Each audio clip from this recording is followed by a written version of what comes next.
Iran Israel সংঘাত বন্ধে কোনো উদ্যোগ নিতে পারেনি শিল্পোন্নত দেশগুলোর অর্থনৈতিক এবং রাজনৈতিক জোট G7 এবং কানাডায় জোটটির যে শীর্ষ সম্মেলন এখন চলছে সেখান থেকে বিবৃতিতে যা বলা হয়েছে সেটি হচ্ছে যে মধ্যপ্রাচ্যে সন্ত্রাসের জন্য ইরানই দায়ী, দেশটির পরমাণু অস্ত্র থাকা উচিত নয়। G7 নেতারা মনে করেন যে আত্মরক্ষার অধিকার ইসরায়েলের আছে। এদিকে এই যে মধ্যপ্রাচ্যে চলমান উত্তেজনায় সম্মেলন শেষের একদিন আগেই ওয়াশিংটন ফিরে গেছেন ডোনাল্ড ট্রাম্প। ইলেকট্রা রেফ্রিজারেটর, খাবার তাজা তো জীবন তাজা। ইলেকট্রা, ফ্রিজের রাজা। ইরান ইসরায়েলের পাল্টাপাল্টি হামলা, আচমকায় সংঘাতে খাদের কিনারে মধ্যপ্রাচ্যের স্থিতিশীলতা। এমন সময়ে কানাডার পাহাড় ঘেরা কুইবেকে শিল্পোন্নত 7 দেশের জোট G7-এর সম্মেলন।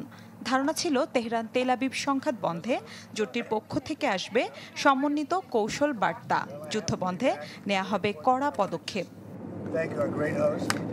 তা তো হলোই না, উল্টো নাটকীয়তা তৈরি করলেন ট্রাম্প আর নগ্নভাবে ইসরায়েলের পক্ষ নিলেন G7 নেতারা। যৌথ বিবৃতিতে G7-এর পক্ষ থেকে বলা হয়েছে, মধ্যপ্রাচ্যে সন্ত্রাস ও অস্থিতিশীলতার মূল হোতা ইরান। এই পরিস্থিতিতে ইসরায়েলের আত্মরক্ষার অধিকার আছে। একই সাথে তেহরানের হাতে পরমাণু অস্ত্র থাকা উচিত নয় বলে মনে করে শিল্পোন্নত মোড়লরা। অবশ্য একরকম মিনমিন করে বড় ধরনের সংঘাত এড়ানোর আহ্বান জানান নেতারা।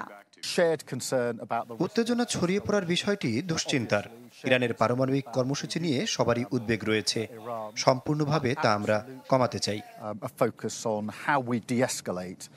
দ্বিতীয় মেয়াদে নির্বাচিত হয়ে প্রথম G7 সম্মেলনে যোগ দিয়ে সফর শেষ না করেই মধ্যরাতে ওয়াশিংটনে ফিরেছেন মার্কিন প্রেসিডেন্ট ডোনাল্ড ট্রাম্প। সাথে ফিরেছেন পররাষ্ট্রমন্ত্রী মার্কো রুবিও। ফরাসি প্রেসিডেন্ট ইমানুয়েল ম্যাক্রো এ পরিস্থিতিতে জানান, সম্ভাব্য যুদ্ধবিরতি প্রস্তাব বিবেচনা করবেন ট্রাম্প। কিন্তু নিজের সামাজিক যোগাযোগ মাধ্যম ট্রুথ সোশ্যালে পোস্টে ডোনাল্ড ট্রাম্প বলেন, তিনি যুদ্ধবিরতি নয়, এর চেয়েও বড় কিছু নিয়ে পরিকল্পনা করেছেন যা ইমানুয়েল ম্যাক্রো জানেন না। ইরানের পরমাণু সমস্যার সত্যিকার অর্থেই ইতি টানতে চান তিনি।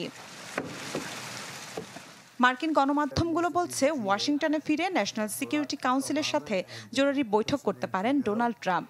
এখন পর্যন্ত যুক্তরাষ্ট্র দাবি করছে, চলমান সংঘাতে কোনোভাবেই জড়িত নয় তারা। নীলা খন্দকার, চ্যানেল 24।